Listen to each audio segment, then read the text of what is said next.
ஹிந்தினா உதட்டு முத்தம் தரும் காட்சி ஓகேன்னு சொல்லியிருக்காங்க இலியானா.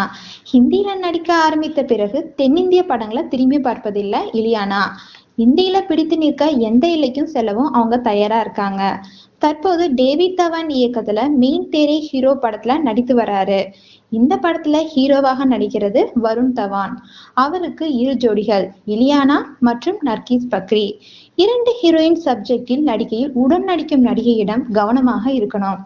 கவர்ச்சியை காட்டி சற்றென்று நம்மை பின்னுக்கு தள்ள வாய்ப்புள்ளது. அதுவும் எதற்கும் துணிந்தவர் நர்கிஸ் பக்ரி. கதைப்படி வருண் தவான் இலியானாவுக்கு உதட்டில் முத்தம் தரும் காட்சி படத்தில் வருகிறது. குறிப்பிட்ட காட்சியில் நடிக்க இலியானாவுக்கு தயக்கம் இருந்தாலும் நர்கிஸ் படத்தில் இருப்பதால் இயக்குனர் ஆக்ஷன் சொன்னதும் பாய்ந்து வருண் தவானுடன் பசை போல ஒட்டி கொண்டாராம். படத்தை பார்த்தாலே அவர் எந்த அளவுக்கு இன்வால்மெண்டோட சொன்ன வேலையை செய்கிறார் என்பது புரியும். ஹிந்தியில் காட்டுகிற இன்வால்மெண்ட்டை கொஞ்சம் இங்கேயும் காமிக்கலாம்.